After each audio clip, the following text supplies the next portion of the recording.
automatically my first question is going to be, how will what you've learned about ethics at TTU help you in your future career? I can answer that, like, okay. off the top. So in engineering, like, we focus a lot on ethical decision making. So we have class, like a class of ethical decision making, where we had to do a lot of writing intensive and stuff like that, go from past experiences or like issues that happened. So like, I guess Bhopal disaster, if you ever heard of it, there was ethical decisions about that, how people knew that what they were doing was wrong, but they didn't want to tell anybody because it was like it would bring the business down. So a lot of that. I've taken a class in medical ethics, and I've heard about a little bit about it, but in being in the class makes me realize like it's going more in depth and broaden my perspective about ethics. In general, I just heard ethics probably something that's you do for good, but I don't really know exactly what it is. So I think different field that you go into, no matter what field of job, like maybe the oil, medical, anything like pharmaceutical, they all have their own ethics. Even like students or like even like elementaries. I mean, it's just something that typically not said explicitly, but I know sometimes it needs to be addressed. It needs to be told, because sometimes people don't know that intuitively. Because it's really just kind of like the gray area, not like black or white. I think just in the job that we do right here in First Gen, like ethics comes into play a lot. Because we do a lot of peer coach meetings, and so we even got a training about ethics and stuff like that. So I think that training and what we do on a daily basis is something that we can take away and apply to whatever our next step is. So what kinds of things in particular do you learn in the training? What do they tell you? So like for instance, whenever we do peer coach meetings with our students, if we know something that they tell us is wrong, we're obligated to tell our bosses. And it's just kind of like that gray area where it's like, I don't know what to do. Like you don't want to betray your student, but you don't also want to get in trouble. So that's kind of where that comes into play. So that's kind of like the main rundown that they give us. Okay. I know in teaching, just because I've started my student teaching observation hours, so I'm working with students in Lubbock ISD, and just with the type of students in the schools that I'm at, a lot of them are in foster care, or we work a lot with like CPS and stuff, so we've undergone a lot of training on how to handle the situations and who to contact if students say a certain thing, or if you see certain things on their bodies, or all of the above. I was going to ask that. You have to report if you see bruising and things like that. And just clothes, hygiene, everything. That puts you in a tough position. Very tough, especially just with the demographic of Lubbock ISD, it's very hard. Okay. I think ethical problems comes into like, it's something that we have to like focus on, because ever since I came to tech, almost all my business classes would talk about ethical problems in the business field. And I was an orientation leader during summer, and I got this job too as a peer coach. And most of the meetings, like some of the meetings, would talk about ethical problems. I would say the problem is actually sometimes, that's like always a gray area of it, and maybe sometimes we don't know what to do, but it's something that we have to like focus on. Like we cannot ignore it, because if we ignore it, it might create like bigger problems later on. So the Ethics Center is thinking about developing a podcast. So we want to know, do y'all listen to podcasts? If you do, what kind of topics do you listen to? I do. I listen to the mindfulness. Or how to deal with stress.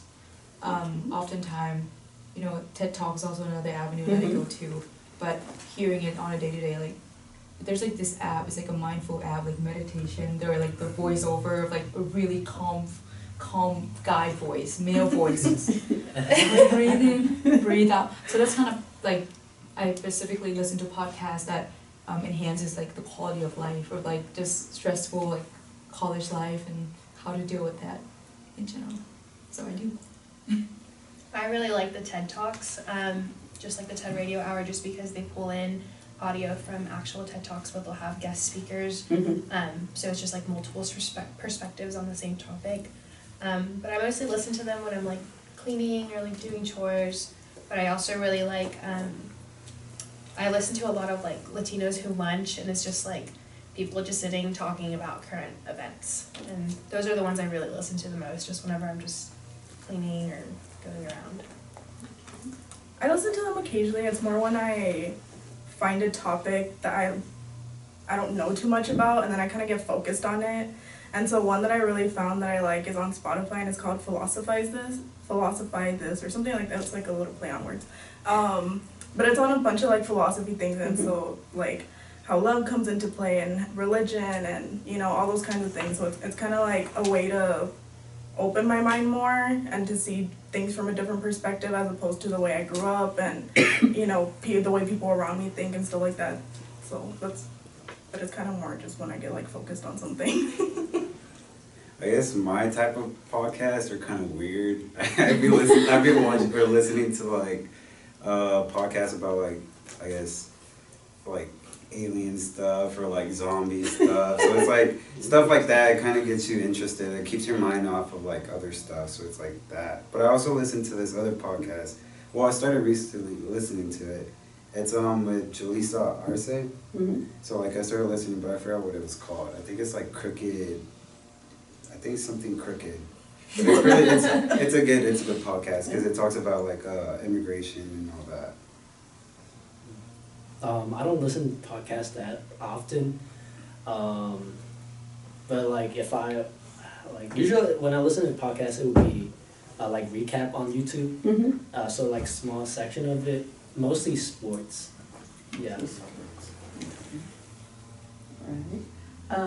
Would you be interested in a podcast that focused on like academic integrity and ethical issues, like water, women's rights, migration? Yeah. Things like that? Yeah. Any suggestions on topics? I think the women's rights Yeah. one Just was keeping like, like current with Yeah. what's going on. Just everything. Recent events. So current events. And yeah. like tied it to like college students as well, because like that's will be like the audience that you're focusing on is tied to like us. So Yeah. what are college students interested in these days? Everything. Everything. But nothing. Yeah. I think I think like something like, I'm sorry, no, you're like fine.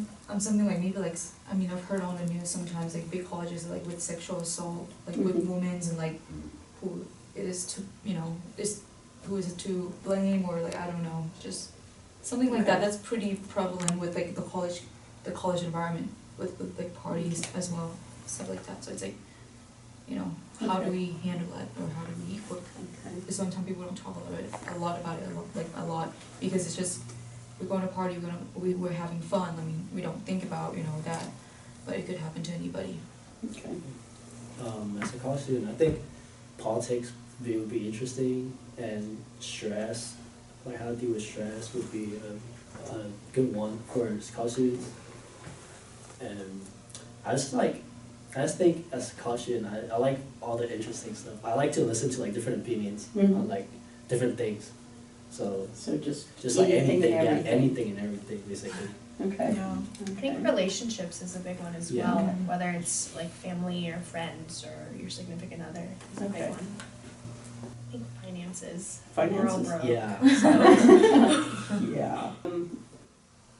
Besides podcasts addressing ethical or academic issues, anything else that y'all aren't seeing or hearing out there that would be of interest to you?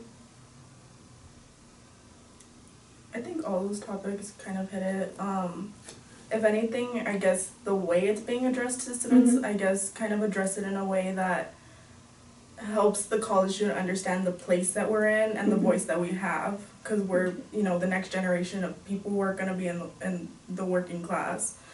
So just getting students to understand where you are and the power that you have to make change and to not just, you know, turn the other way when something's going on. For the people who have privilege to understand they have privilege, but to use it in a good way and to make that change and to talk about it, make it a conversation, not for it to just be something that's swept under the rug oftentimes. Okay.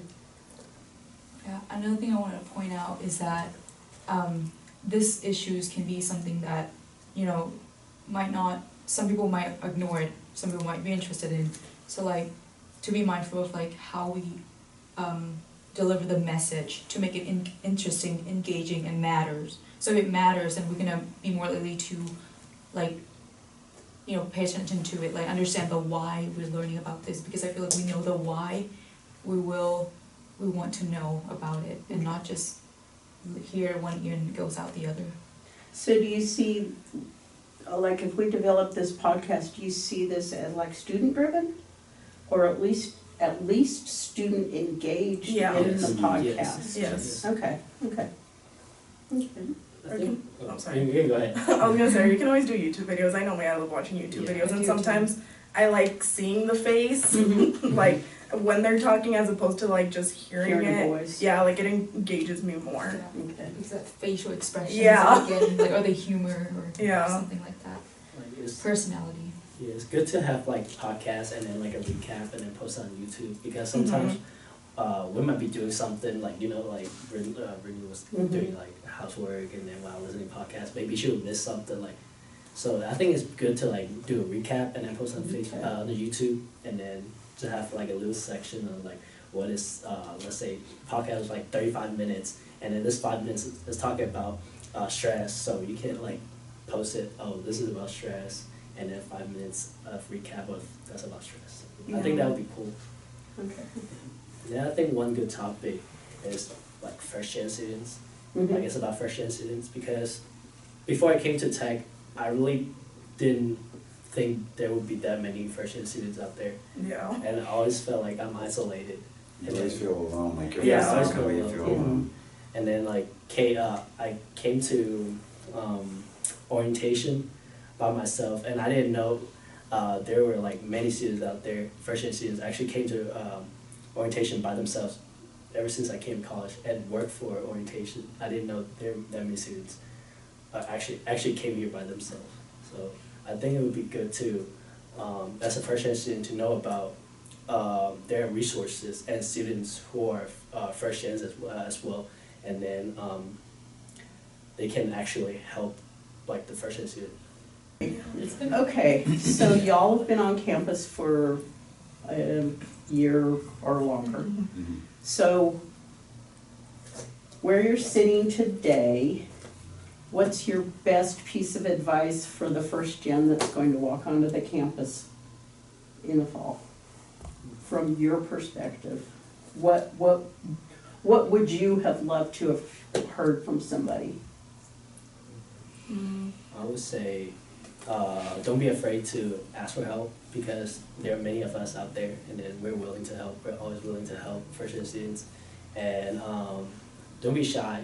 And college is, you know, you're supposed to be like have fun, and then reach out to people, learn more, not only academically, and you should also learn how to be like a better person in college. So don't be afraid to ask questions and reach out to people.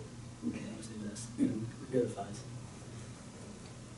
I would say that to believe in themselves and that they're here for a reason. It's not that they're out of place. It's not because for whatever reason it may be like they're here for a reason, and I would encourage them to take this as an opportunity for them to just go on, like skyrocket it, whatever they wanted to do in their life.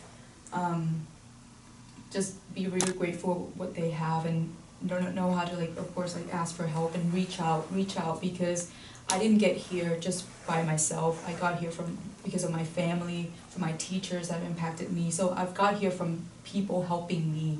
So therefore, you know, there's no way that you can do this all alone. There's always people that will help you along the way, and I think reaching out for resources will be a great way to go. But more importantly, believe that you're here for a purpose, for a reason, and that you just have hope in that. Yeah. I think for me, it would be, you've made it this far, so just keep going. You know, like, you made it to college, you're a first generation college student, like, that's such a big deal already in and of itself. Keep going, like, you can go so much further, and ask for help.